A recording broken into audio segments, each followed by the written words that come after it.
ఆశ ఆశగా అడిగింది మాతో సావాసం, హాయి హాయిగా నవ్వింది మాతో సంతోషం. మధురమైన మమకారం మా ఇంటి పేరు అంటే, మనసు మీటు అనురాగం మా మాట తీరు అంటే, బతుకంటే ఎంత బాగుంటుందా అనుకోదా లోకం. ఇటువంటి వింత తను చూసిందా అనుకోదా స్వర్గం.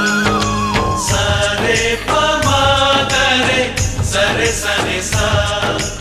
ఆశ ఆశగా అడిగింది మాతో సావాసం, హాయి హాయిగా నవ్వింది మాతో సంతోషం.